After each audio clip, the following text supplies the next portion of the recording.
Good morning, good afternoon, and good evening to those of you who are joining us from across the world today on another episode of Pandemic Punditry brought to you by the Content Experience Company. We are delighted and honored to have with us Dr. Neal Bernard, an Adjunct Associate Professor of Medicine at the George Washington University School of Medicine in Washington, D.C., and President of the Physicians Committee for Responsible Medicine. Dr. Bernard has led numerous research studies investigating the effects of diet on diabetes, body weight, and chronic pain, including a groundbreaking study of dietary interventions in type 2 diabetes funded by the National Institutes of Health. That paved the way for viewing type 2 diabetes as a potentially reversible condition for many patients. Dr. Bernard has authored more than 100 scientific publications and 20 books for medical and lay readers, and is the editor-in-chief of the Nutrition Guide for Clinicians, a textbook made available to all U.S. medical students. His research contributed to the acceptance of plant-based diets in the Dietary Guidelines for Americans, and in 2015, he was named a Fellow of the American College of Cardiology, and in 2016, he founded the Barnard Medical Center in Washington, D.C., as a model for making nutrition a routine part of medical care. Welcome to Pandemic Punditry, Dr. Neal Bernard. Thank you very much. It's an honor to be with you today. I hear that there are lots of fans here in India, where I'm coming to you from, of you and your work. So I think we will have quite a few guest viewers here on our show today. So we're all looking forward to speaking with you. Well, I'm delighted to hear that on my many trips to I India. I understand that most of them are females. So on my many trips to India, I've met many people who have inspired me a great deal. And I'm delighted to be able to try to return the favor. Thank you. Thank you. So for those of you who are watching today, feel free to sort of send us your questions anytime during this broadcast, and on whatever channel you are watching us today. And time permitting, we will see whether we can get those questions answered. So Dr. Bernard, first of all, let me ask you, you've always maintained that type 2 diabetes is largely reversible with changes in diet and lifestyle. And is this sort of modern medicine's burn our bras moment, in that should diabetics get rid of all their pills and insulin injections? I think it's a mistake to cancel your next doctor's appointment and to throw your medications away. But hopefully, as time goes on, something like that might be something that could be imagined. What I mean to say is that a person who has diabetes has insulin resistance. And that comes from the buildup of fat in the liver and the muscle cells, and that can be changed rather expeditiously by diet changes. And as a person makes those diet changes, their insulin sensitivity starts to return, their need for medication starts to diminish, and the sooner we get to this sort of healthful diet, the more rapidly the results will occur. And for most people, they're able to reduce their medication use. In some cases, they're able to get off their medications altogether, and there are people, a great many people, who no longer have diabetes for all intents and purposes as a result. Wow. So it's potentially at that point it's cured, is it? I mean, if they stay with the diet. Yes, but we mustn't get complacent, because unhealthful foods are waiting right around the corner. And what that means is that if we go back to the foods that cause diabetes in the first place, they can cause it again. But I think the important point is, as you're touching on, diabetes is more of a state that people can get into, and they can, in many cases, get out of it, as opposed to it being a permanent condition. But don't get me wrong, I think you also made a really important point that people should not simply just cancel their doctor's appointment and say, hallelujah, I'm following a healthy diet, I don't need any help anymore. It takes time to get healthier, and different people will have different results as they start to improve their diets. So is it, I mean, I've heard this, my grandfather was a diabetic, my father was diabetic. So does that mean that it's sort of a preordained genetic sort of predisposition for it? Or is that something that, as you said, a state that you can get into and a state you can get out of? Well, we do pass genetic traits on to our children, and they in turn pass it on to their children. And there are some hereditary aspects to type 2 diabetes and even type 1 diabetes. That said, we don't just give DNA to our children. We also give them recipes.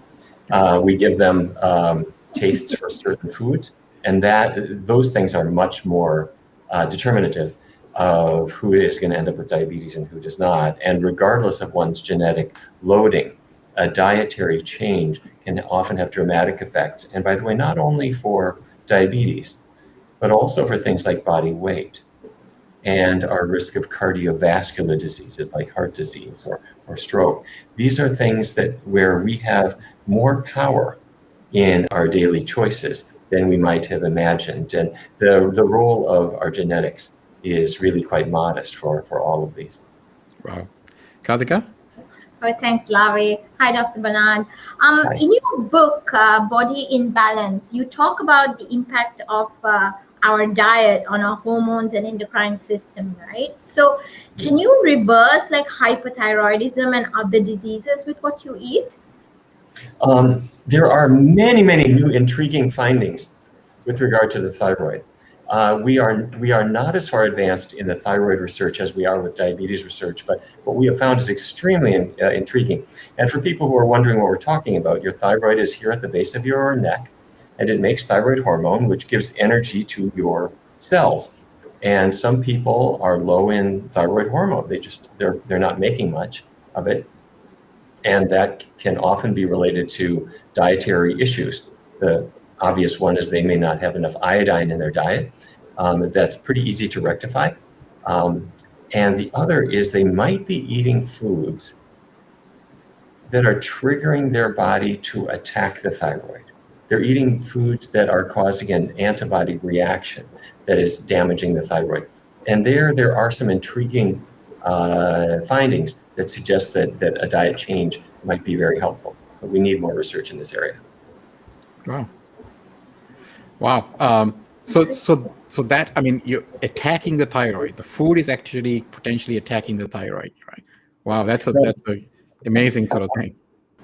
This really emerged. I want to give a lot of credit to the Adventist Health Study too, where researchers at Loma Linda University brought together a very large group of Adventists. And the reason they picked on Adventists and put them under the microscope was that it's a group of quite health conscious people who vary in diet. They're almost entirely non-smokers, they are teetotalers, but some are vegetarian, some are not, some are vegan, some are more heavy meat eaters. And what they discovered is that whether you looked at hypothyroidism or hyperthyroidism, the vegans had the least risk of either one. And when it came to hypothyroidism, the people who did the worst actually were lacto-ovo-vegetarians, which was a surprise. They weren't eating meat, but they were making up for it with cheese or dairy products, that kind of thing. And the people who did the worst with hyperthyroidism were the omnivores. And so that led to we already knew that antibodies were attacking the thyroid in both cases. In hypothyroidism, they're attacking the thyroid's ability to produce thyroid hormone. In the case of hyperthyroidism, the antibodies are attacking in a different way. They're stopping the thyroid from being able to turn off, so to speak. But in either case, it looks like the people who avoid animal products do best. And our theory is that animal protein, whether it's an egg protein or a meat protein or a dairy protein, might trigger the body to create antibodies that in turn then affect the thyroid function. It hasn't been put to randomized trials yet, but in case reports, individuals who have made a switch to get these antigens out of their diet have in some cases remitted, meaning their disease is gone. And I have met many such people, and I think it's very important that this be followed up with a randomized clinical trial. Wow, that's great news for people with that condition, obviously, and there's quite a lot in the world. Dr. Bernard, you have recently sort of voiced strong objections to the previous Trump administration's executive order to keep meat processing plants open, ostensibly to ensure the continued continued supply of protein for Americans. So, sort of a tongue-in-cheek question here, but are Americans actually protein deficient, and should the USDA do a better job of regulating the meat industry, in your opinion? When COVID-19 entered the United States, it was in the same way as it entering every other country. It was devastating. And the hotspots were got the thyroid on my head. The hotspots were the slaughterhouses. In Sioux Falls, South Dakota, one of the slaughterhouses had more than half the COVID cases in the entire state. They were all occurring in one single building. And it was a pork slaughterhouse owned by Smithfield. And they were shut down, and many other slaughterhouses were shut down. But then the president intervened and said Americans need their pork chops, and tried to push them to reopen. He didn't have the authority to do that, and he should not have encouraged them to open, because they were exporting not just protein, they were exporting a lot of fat and cholesterol, and they were also exporting the SARS-CoV-2 virus, very likely, because what we have found is that the virus survives very well on refrigerated and on frozen meat products. And if you've got a whole lot of COVID-infected people working in your slaughterhouse, you're sending products around to the kitchens elsewhere geographically, there's no call for that whatsoever. But to answer your question directly, no, Americans are not protein deficient, and no one needs animal products for protein. You'll get plenty of protein in beans, lentils, other legumes, vegetables, grains, and there's even a trace in fruit. So protein is not our limiting nutrient at all. Yeah. No, I think we, as a vegan myself, we constantly get asked that question from people who ostensibly are looking out for our welfare by saying, "Oh, where do you get your protein from?" I mean, you know this. It's a common question that all of us get asked. Yes, it's one that nutritionists are routinely frustrated by, because it's been clear since the 1950s that it's a very easy matter to get adequate protein. And the problem is that people who eat meat or other animal products in search of protein do themselves great harm, because along with the protein comes animal fat, comes cholesterol, it causes also hormonal changes kick in.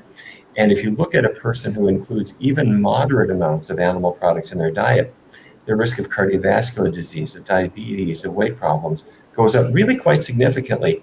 And so we're best to avoid these things altogether. And as I say this, I have to sort of apologize to my long deceased grandfather, who, like most of the rest of my family, spent his life raising cattle in the Midwest of the United States. And I'm happy to say that my own generation has gotten away from that. It's interesting that, even today, routinely medical doctors here in India, especially, also feel that, if you're on a vegan diet, and don't have any dairy, that you're somehow highly deficient in protein. I was unfortunately in the ICU about 2 years ago, and the chief dietitian of a major hospital, when she asked what my dietary preferences, and I told her vegan and strictly not more dairy, she goes, "Oh my God, how do you get your protein?" I was astonished, right? So that's how bad it is sometimes among the medical profession. I guess they're 50 years behind in some cases where the literature is concerned, unfortunately. Karthik, I think you had a question for Dr. Bernard. I did, actually.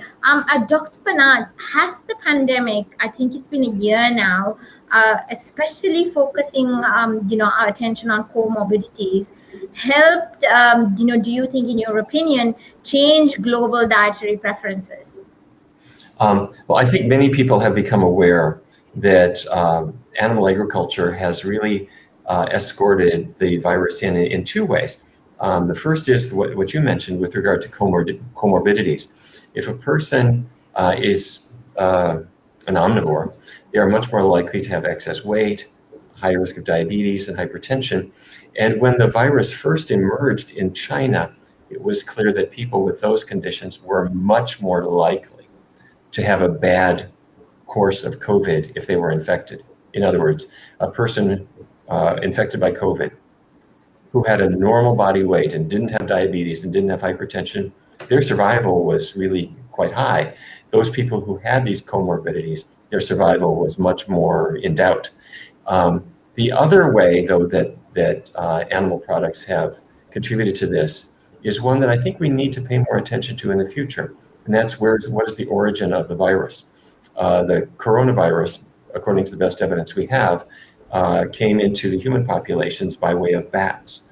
If people did not have the idea of capturing bats in China and selling them in the market in Wuhan and making them part of their dining experience, the likelihood of that virus transmitting into the human population would be much, much, much lower. The same has been true with other infections, and we've known this for more than 100 years. The 1918 so-called Spanish flu pandemic was a wild bird virus.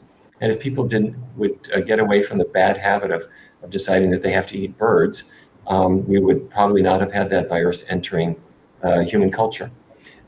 We are now at a point where we are seeing the absolutely predictable event that we predicted and many others did too, which is that we would get new variants of the coronavirus.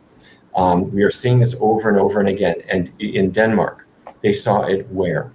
On fur farms. Yeah. Why? Because the fur workers were infected with COVID. They gave it to the mink, and then as the virus leaps from one species to another, and then it sort of broils in that species for a while, and then is transferred back. You see new genetic variants that can differ in transmissibility.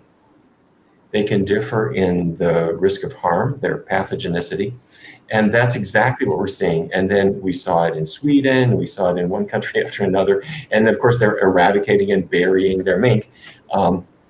Here in the United States, in New York, we have about 80 live animal markets selling chickens and geese and other animals that people can eat. And these are just breeding grounds waiting for someone with the SARS-CoV-2 virus, the COVID-19 virus, to come in, give it to the animals, and then it percolates in the animals and comes back to bite us. Dr. Fauci said a year ago that we ought to be getting rid of these live animal markets. Anytime you consolidate animals to try to create some resource for yourself, you're just using them as a viral cauldron. And we ought to have learned the lessons of the past 100 years. We are destroying human culture as we know it by creating breeding grounds for viruses that can infect our families. Yeah, it's incredible. Yeah, go ahead. I have a follow-up question. Dr. Bernard, in your opinion, do you think this is the worst pandemic to hit our generation? Oh, yes. Now, when you compare the figures, we're not yet anywhere near where we were with the 1918 pandemic.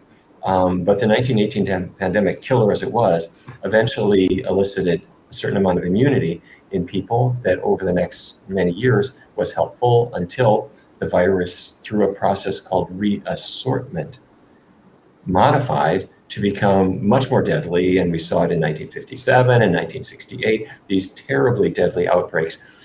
And our fear, and I'm sorry to say our prediction, is that that's exactly what we're going to see with coronaviruses, unless we can change our habits.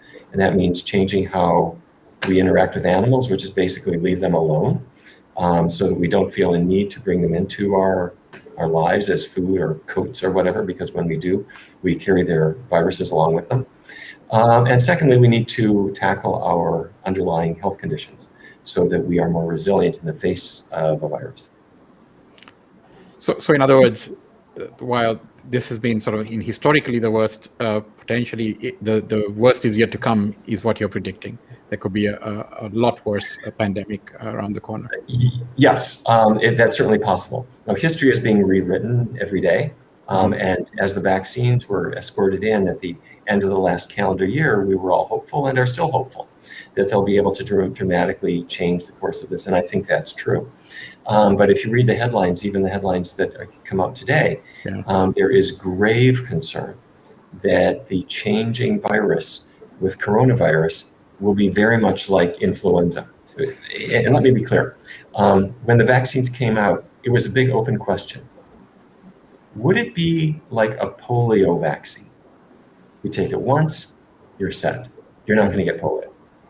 Or would it be like the influenza vaccine, where you take it once and you're only set for a matter of months, and you're hoping that it will be active against the particular influenza strain that is out at that time? It's starting to look like the coronavirus vaccines might be in the latter category, where they have to be administered annually. We don't know that that's the case, but that's the concern. And the more that these coronavirus variants emerge, the riskier it is. And so for me as a physician, I just can't contemplate that we would want to be playing this sort of Russian roulette, which we continue to do so. The live animal markets that I mentioned in New York are still there. They're not shut down. The farms that generate new viruses are still operating. And it's just really a matter of time that before we see more and more variants coming out. Yeah, and I think, I would like to think that humanity, and we would like to think that humanity's learned its lesson and, adopted a completely new regime in terms of their dietary preferences. But just a month ago, or even a few weeks ago, we had a bird flu outbreak here in India, Right. and they culled thousands of ducks and geese and chickens, and there was a ban for a short while of selling chicken and eggs here. I think it's over now, 2-3 weeks later, and people are back to eating chicken and eggs, and like nothing ever happened. So, and that could be a very deadly thing. I mean, if bird flu switches on to transmits to humans, we're in real trouble in terms of morbidity rate. So, but it seems like people seem to shrug things off, and that's I mean, that maybe that's human nature. I don't know, but we're all hopeful that many of us will wake up and adopt a better, cleaner diet. That's good for the planet. We are allergic to rules in many cases. When a person says maybe you should just not be eating chickens at all, people are a bit afraid of making a pronouncement like that. And a generation ago, it was the same with smoking. We didn't really want to say, you'd be better off just not smoking at all. It sounded a little too punitive, and nobody wanted to do that. So at that time, we used the phrase cut down. You should try to cut down on smoking. We thought, well, that sounds okay. Maybe I can get away with saying that. The problem was that cutting down really didn't lead to much of anything. It led to people coming right back to smoking a pack a day. And that's where we are with meat. People will say, well, I'm trying to cut down. I'm eating a whole lot more vegetarian foods than in the past. That's all certainly good. Yeah. But as a doctor, I have to say there's nothing like quitting smoking, and there's nothing like just avoiding the animal products altogether. So, Dr. Bernard, what prompted you to sort of found the Physicians Committee for Responsible Medicine? And can sort of any physician around the globe join this committee, or what's the structure there, and what's the sort of agenda for that organization that you founded? Yes, we'd be eager to have doctors join us, and people who are not physicians will join us as supporters too. Okay. We'd be delighted to have you. I started the organization back in 1985. I was fairly new out of training. I was practicing in New York, and I started to discover that although we were pretty good at treating illness and pretty good with diagnosis, we were really not very good with prevention, meaning that a person might have all the indicators of a heart attack coming up. We didn't do anything about it. We didn't do anything to prevent it until the heart attack came into the emergency room door. A person might be at high risk for breast cancer. We weren't really doing much about it until the breast cancer showed up on a mammogram. And I thought, wait a minute, we have steps that we can take to prevent these things, or at least to reduce the risk. And we ought to be arguing for that. Diet is the most important one. And I also wanted to deal with research issues as well. And so I founded the Physicians Committee, and we've grown quite a lot over the years. And we have clinical trials that we do, testing the effects of diet. We have educational programs, and we have lots of programs for physicians and as well as the lay public. So any physician listening who's sort of keen to sort of get current with some of the research that you've done and others have done in this area, essentially using food as medicine, you would encourage to sort of join and avail themselves of the resources that you provide. I hope they will join us. Our website is pcrm.org, and Yes, we'd be happy to have you. We'd be happy to have you visit us. And we have an annual conference called the International Conference on Nutrition in Medicine. And I hesitate to use the word silver lining, but the pandemic has caused us to transform the conference from a live event to a Zoom event. But that means that our friends in India, our friends in China, our friends in Europe, our friends in Africa can easily join us at the International Conference on Nutrition and Medicine. It's an annual event, and this year it will be in July, and I hope that people from all over the world will join in. Great. We have a question, I think, Karthika. Yes, Dr. Bernard from Abbas, thanks for joining us today. Hi, Dr. B. Thanks for all your phenomenal work. I wanted to know how one should respond to studies that suggest that fish intake is associated with higher cognitive function. He says this seems to come for him all the time. Yes. Well, fish do contain DHA, which is an omega-3 fatty acid that the brain needs. However, when you look at people who don't eat fish and in fact don't eat animal products at all, their the cognitive decline of people who avoid animal products is much slower than the more rapid cognitive decline of meat eaters. So avoiding fish and avoiding meat and so forth is actually fine and a very good choice. But that raises the question, where are you getting your DHA? And the answer is that plants have precursors to it called ALA, or alpha linolenic acid, that your body will transform into DHA. Some people are impatient and they don't want to wait for that process of conversion of ALA to DHA. And they take DHA pills, which you'll find at health food stores, and you'll find them online. And you can take them if you want. Some of them are fish derived, others are totally vegan, but their efficacy has not yet been established. Okay. All right, thanks, Dr. Bernard. So is there a connection between what we eat and depression and anxiety? Because there are many physicians who talk about like your gut health on your physical and mental well-being. So what are your sort of thoughts on the much talked about hyped microbiome? Yes, we sort of wandered into this area accidentally. We were working with one of the United States' very large insurance companies and introduced a completely plant-based diet in their workplace because they had a lot of diabetes and weight problems.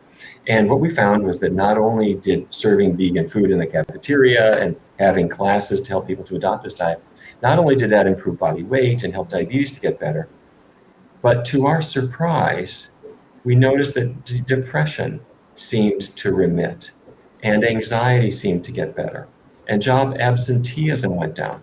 So we started digging into the literature to try to figure out what's going on, and other studies have shown much the same thing. And there are a variety of explanations as to why a plant-based diet could help. And the one that you described is one, which is that it changes the gut microbiome, which in turn influences brain function.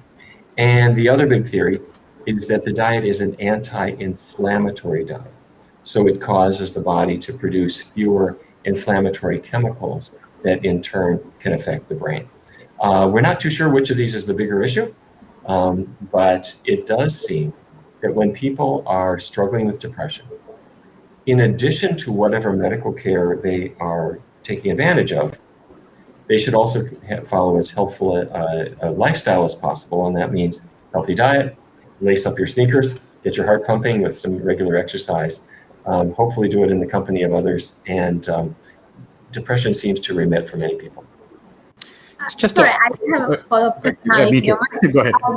Yeah, lots of my friends who are obviously not vegan watch Forks Over Knives and What the Health and stuff like that. And one of the biggest things they tell me is, Kathy, after I watch it, it sounds like I can't eat anything. So what can they eat, Dr. Bernard? If a person is a vegan, there's nothing to eat? No. If they're non-vegans, if they're meat eaters, they watch these documentaries and they say, sounds like there's nothing I can eat. These documentaries confuse me. I don't know what I'm supposed to eat and what I'm not supposed to eat. Yes. Okay. Well, the rules are pretty simple. There are 4 food groups that are sort of our basic ingredients, if I can put it that way. And they're vegetables and fruits and whole grains and legumes. And by legumes, I just mean beans and peas and lentils. Now, those are the raw ingredients, and what they will transform into is, let's say I pick rice as my grain, and I can cook it up in many different ways. And how many varieties of rice are there? There many, many, many. And then I might add a legume like lentils, which I can prepare. And I'm a little embarrassed to be talking to my Indian friends about how to prepare lentils and rice, because they have so much expertise, far more than I do, in how to take this very simple raw material and turn it into something that is an absolute jewel. And they will take spinach and turn that into a wonderful dish, and they will take fruits and make wonderful dishes out of them as well. And as long as we're careful, we don't really need to be adding the dairy products to it. You can have a fabulous dish with spinach and potatoes and lentils and so forth without adding dairy products and without oiling it up in any way. And you have such wonderful choices. And I have to confess that when I was a child growing up, I grew up in North Dakota, and I had the idea that a healthy diet, or frankly, just our plate in general, it had meat, some vegetable, and a potato, and that was all we ever ate. And once I went to a completely plant-based diet, it was as if the world of culinary treasures opened up to me. And I don't mean just wonderful traditional Indian cuisine with wonderful foods, but also foods, say, from Thailand and Vietnam and from China and from Mexico and from Italy, where maybe in Italy it might be noodles with a tomato sauce and a little bit of picante sauce and so forth. In Mexico, it might be beans and tortillas, but the world of choices is vast and a delight for the palate, but also your body's pretty glad too. So it's interesting that you recommend rice. I know that I meet a lot of North Indian diabetologists who say, no, rice is really bad for you. You should eat whole wheat, right? And that if you're a diabetic, and you shouldn't eat any mangoes because mangoes have lots of sugar.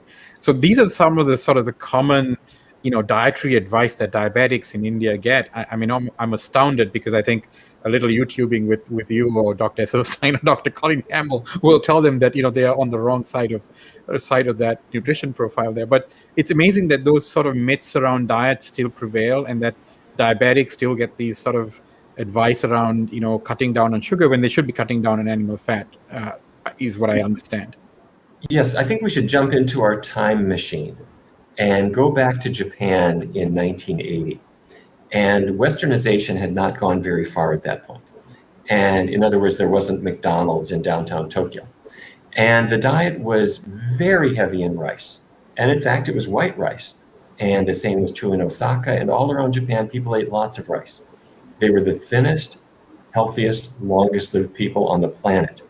And the rate of diabetes, even in adults over the age of 40, it was about 1 to 5% of the population.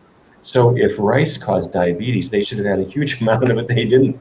But then when Westernization occurred and rice started to fall, and it was replaced by more meat and cheese and ice cream, diabetes came up. And by 1990, diabetes was 10 or 11 or 12% of the population over the age of 40. So rice is fine. Grains in general are fine. They do have carbohydrate in them, and carbohydrate is actually the natural fuel for your body. In your body, it breaks apart to release natural sugars, glucose, that will enter your cells and power them. To have your body running without glucose is like having your car run without gasoline. It's a challenging thing to do. Your body is designed to run on healthy glucose. That said, I'm not suggesting that people should be having Coca-Cola and Pepsi and Dr. Pepper, because those are just added sugars that the body doesn't require. Karthik, I think we have some questions, right? Yes, actually, Dr. Bernard, if you don't mind going back to the whole type 2 diabetes discussion, one of our audience members wants to know that he's used intermittent fasting, low sugar food, HIIT, etc. However, once he stopped those, the blood sugar started to go up again. So he really wants to understand what it actually means to reverse type 2 diabetes. Okay.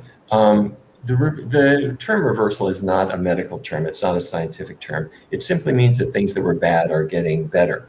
But in common parlance, what many people view it as is when you go on a healthful diet, your blood sugar starts to come down, your hemoglobin A1C starts to come down. Eventually, if all goes well, it will get down into the level where it's no longer diagnostic of diabetes. And your requirement for medications will diminish, and hopefully you'll be able to eliminate them. All the while, make sure that you're staying under medical care, because it takes time for these things, and some people only go so far. But what I think the question includes is a really important point, that if a person is following a healthy diet and then they go off of it, it's easy to have diabetes come back.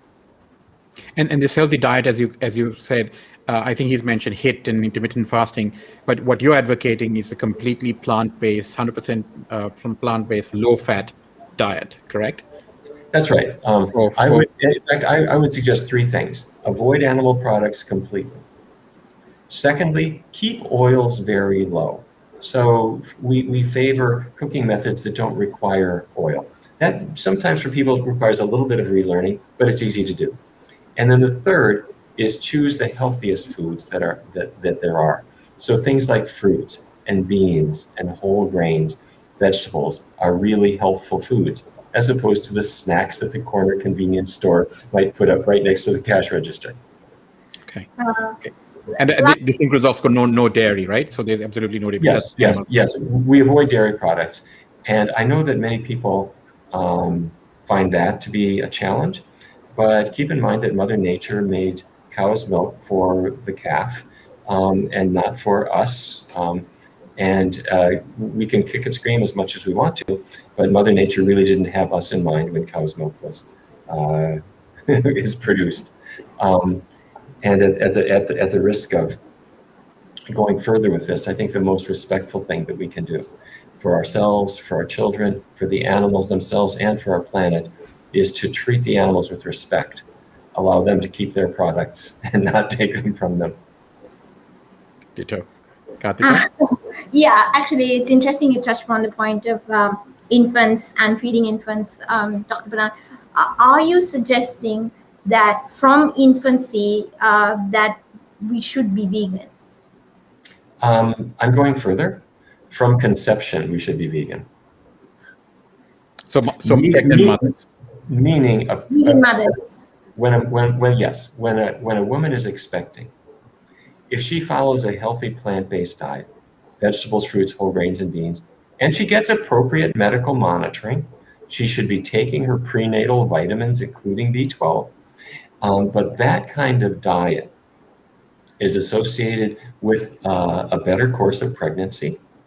And when the child is born, hopefully the child will be breastfed.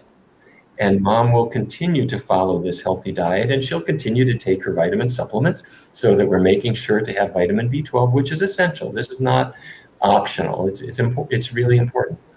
And then eventually the child will start to have solid foods. And that should not be chicken wings, and it doesn't have to be yogurt. It can be the same foods, fruits, eventually rice and other grains, eventually beans, and vegetables will all come in. And the rules for children are the same as rules for adults. Vegetables, fruits, whole grains, beans, don't forget your vitamin B12. And that's what you meant by inheriting recipes. The children who are raised on a healthy plant-based diet, they've received the greatest gift that their parents could ever give them. You know, and it sometimes breaks my heart. Here in the US especially, we see families who really endeavor to try to create a good physical space for their children. They are concerned about the schools they go to. They worry about the moral values their children grow up with. And they pay a great deal of attention to these things. But very often their children grow up with diets. They're going to cause them to be sick and in many ways very unhappy and very limited, starting quite early in their adulthood. And unfortunately, these children, sometimes at age 14, 15, 16, are developing prediabetes and hypertension. And they've got excess weight, and their parents will wag their fingers at them saying, you know, you're spending too much time on your phone and on your computer. You should go out and exercise. That's your problem. It's your fault that you're gaining weight. And I have to say, limiting screen time is a good idea, but that has nothing to do with the reason why these kids are in bad shape. It has to do with the foods that they're dosing themselves with 3 times a day. Yeah. We have an audience question come in from Sabira. She wants to know whether in this diet that you're prescribing, Dr. Bernard, nuts and nut oils are included. Nuts have some healthfulness that can be recommended. They have vitamin E in them. The problem is that nuts, particularly when you roast them and salt them and season them, they rapidly become addictive. And there are companies that will sell you nuts with all the shells all removed. And so it's very, very easy to indulge in huge amounts of them. And as a person does that, they discover their weight loss grinds to a halt and their diabetes isn't getting better very fast. So if a person is trying to lose weight, or if you have diabetes that you're trying to reverse, I would suggest leaving the nuts aside and leaving oils aside, because what we're trying to do is to really get the oil out of our diet. In fact, let me just take a minute and describe this a little bit, because I didn't go into this much earlier, and I probably should. Diabetes starts out with foods that you're eating have a lot of fat in them. If you're a meat eater, it's animal fat. If you're eating a lot of French fries and salad oils, you're getting a lot of maybe vegetable grease from the fryer. That fat that you're eating gets into the muscle cells. It gets into your liver cells. When that happens, the cells are filled with fat, and it causes insulin resistance. What that means is that your insulin hormone can't get the sugar into the cell. The cell is filled with fat. What's the answer? A vegan diet doesn't have any animal fat in it at all. And if I keep the oils low, keep the nuts low, there's not much of any kind of fat. The fat then starts to dissipate from the muscle and liver cells. The insulin resistance starts to go away. The sugar can then get into the cell, and your blood sugar falls, and the diabetes gets better and better and better. And for some people, it eventually goes away.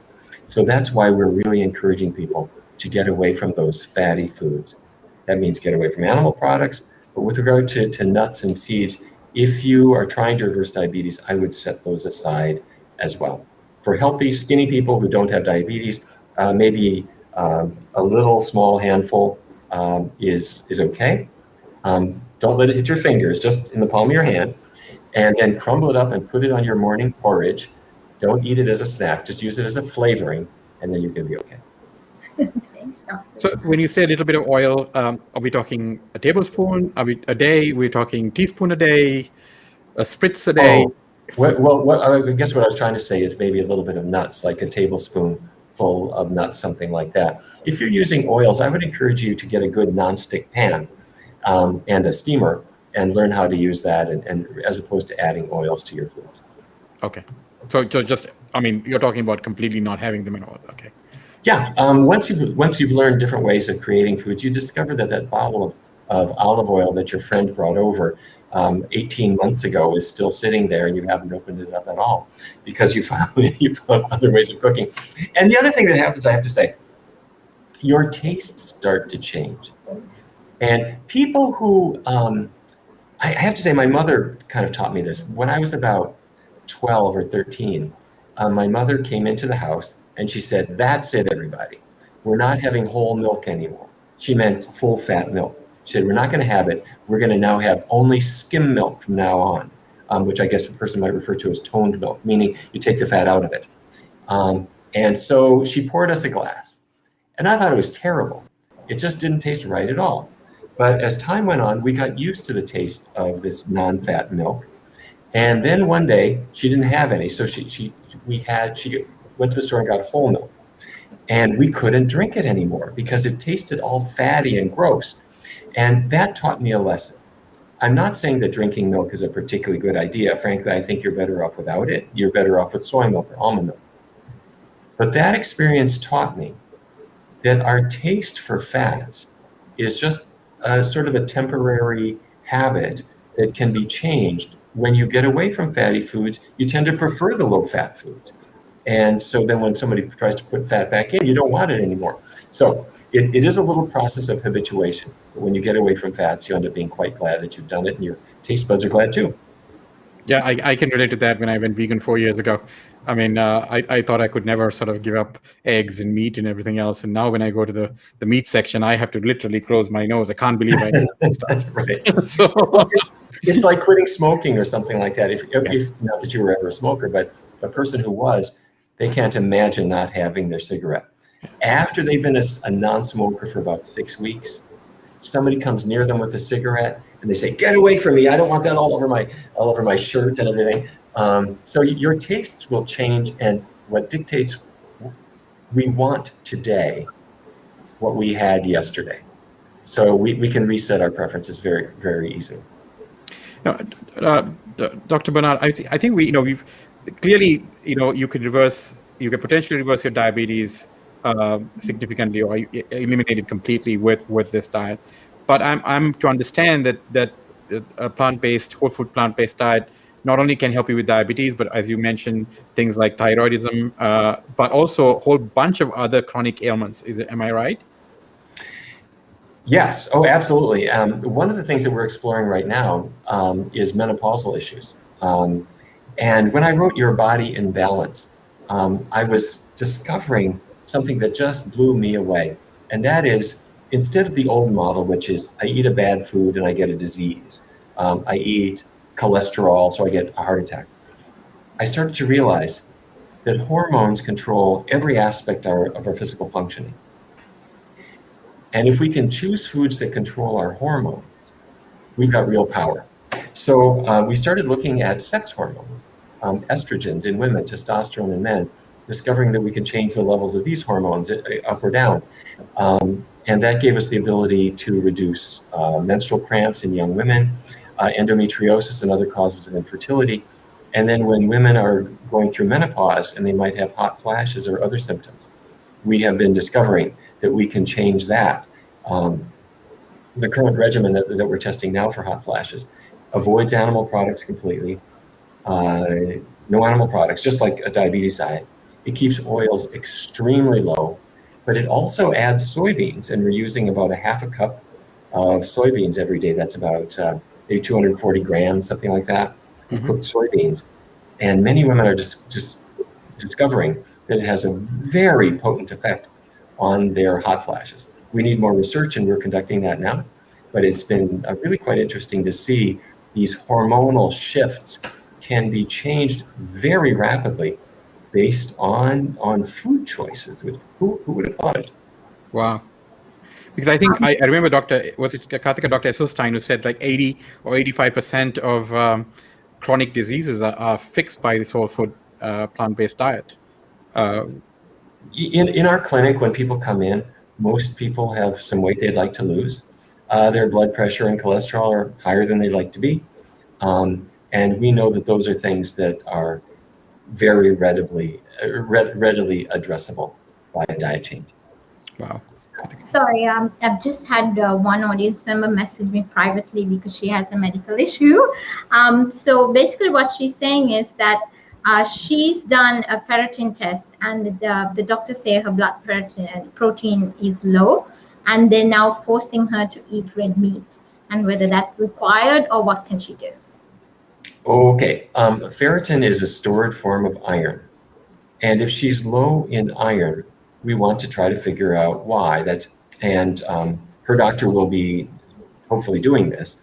The doctor's first concern is she losing blood on a regular basis? Obviously, women during their reproductive years will have some blood loss each month. Later on in life, if a person is running low in ferritin, doctors will look for digestive issues that might be leading to the loss of iron. If all of those check out and there's no problem there at all, then the question is it an iron deficiency that's going on? If so, you want to do two things. You want to make sure you have iron in your diet. Red meat is one source, but it's the worst source because it has cholesterol and animal fat along with it. The animals that you took it from were probably vegans anyway, and they were getting iron without meat. So why do you need meat for iron? What you can do instead is do what the animals did. The animals got their iron. Iron is an element. It's in the earth, and it goes through the roots of grass or other vegetables, and it gets into their leaves. And so as a cow or a bullock is eating grass, they get the iron. So hopefully you're not eating grass, but if you're eating your broccoli or kale or collards or other green vegetables, you get huge amounts of iron. The second thing, in addition to having iron-rich foods, is avoid milk, avoid dairy. It will cut iron absorption by about 50%. So you want to avoid that as well. Wow, great advice. So, Dr. Bernard, you talked a little bit about depression and anxiety and the impacts of diet on that. Is there any sort of validity to the idea that at slaughter, obviously an animal is suffering a lot of anxiety, is probably depressed, all kinds of hormones are firing in that body just prior to slaughter. Are we, by eating that meat, sort of ingesting some of those stress hormones ourselves when we have a meat diet? Some people have speculated that may be the case. I don't know if it is in fact the case or not. But I do have to say, in my own life, I've used some of these experiences as motivators for me and for other people.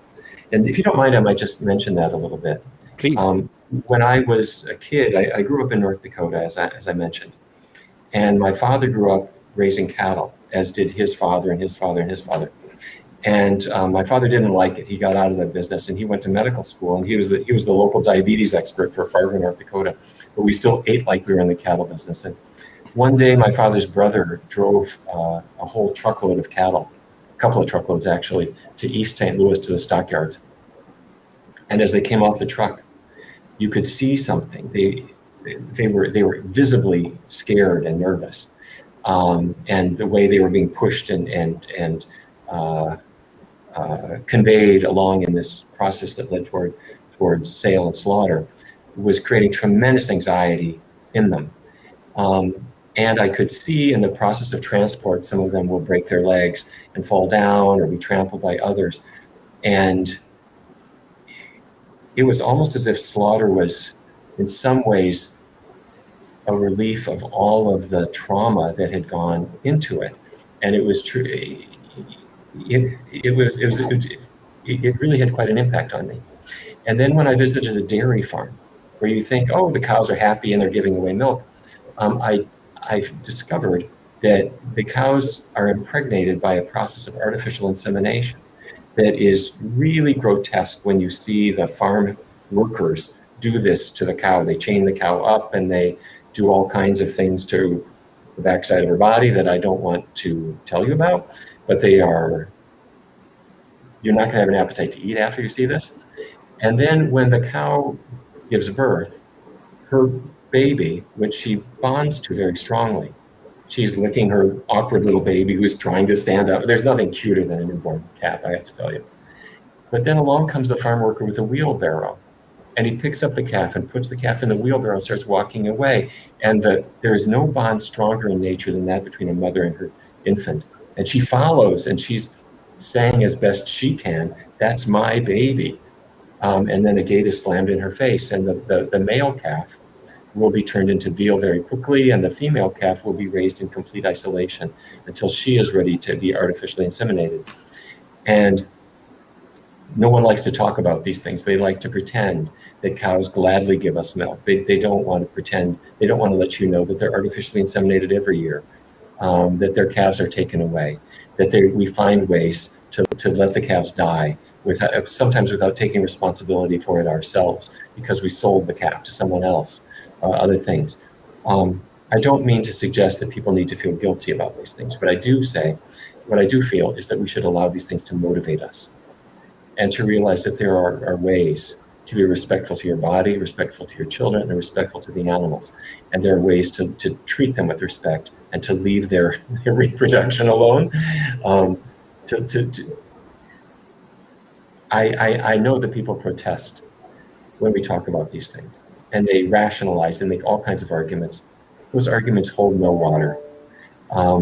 We are designed for better than this. I think that's a really good point that you make. And I think, living in India, the cow is held to be a sacred animal. But what Indians very myopically don't realize is that India is the largest producer and consumer of dairy in the world. There are 327 million bovine who are also fed by the same system that feeds 1.3 billion people. So there's, all of that grain that goes to the livestock. And I think if you add all the livestock, it's 527 or 30 million livestock in India. So in addition to 1.3 billion human beings, the Indian agricultural system feeds over 500 million animals as well. The other thing, that fact that people don't realize is, if Google, is that India is also one of the largest producers or exporters of beef in the world, and one of the largest exporters of leather in the world. So those two facts are sort of concealed beneath people. And so while, yes, the cow is venerated, the byproducts of the dairy industry, which is meat and leather, are conveniently sort of forgotten. And I'm glad you shared that story with us. And I think the young generation can kind of forgive itself. So many of my young Indian friends, will say, well, a vegetarian diet was sort of the quaint habit of my grandparents, but I'm modern. I wear Levi's jeans. I go to the movies. I eat at Pizza Hut, and I'm a non-vegetarian. I get that, but hopefully as we reflect on things a little bit, we'll realize that sometimes our grandparents had some pretty good ideas, and the idea of not eating a chicken wing was a really good idea. But our grandparents weren't perfect either. They might have had a taste for yogurt, which their great-great-great-great-great-great-grandparents might not have done. And so if we go back a little bit further, we realize that those wonderful age-old Indian treasures that come from plants are a wonderful legacy to be remembered. And some of these Western influences that I'm going to blame on Chicago and New York and Pittsburgh, some of them might be good to be kind of pushed out of our consciousness a little bit. Yeah, and I think it's especially true that when 1 in 6 diabetics in the world are Indian now. So that's the statistics from 2016. So yes, that number is growing. That's all true. But I have to say, I am so happy to see how things are changing now. I think my first trip to India was in the 1980s. And at that time, people were not talking about plant-based diets very much. And of course, we still had leprosy and all kinds of things. You look at how things have changed now. There are so many doctors in India, just like everywhere else. Yes. So be able to learn what vegan means. Put this to use. Think about the substitutes for dairy and meat. The world is changing. The enthusiasm for a healthy, completely plant-based diet is bigger every single year. That's great for India.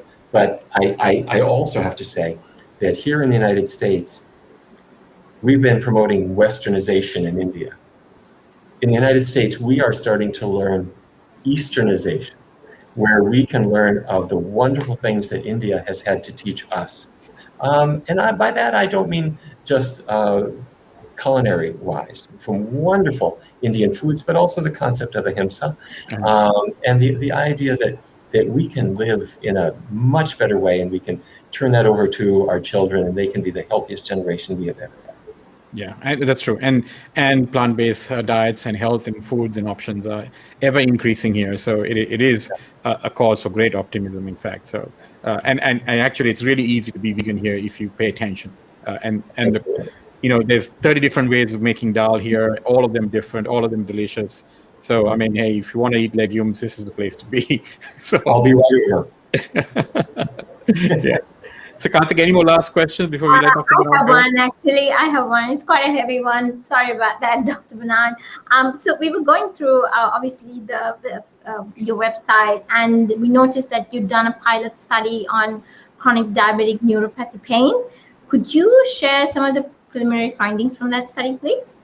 Oh, this was so important. There are some people who have diabetes that has been troubling them for many years.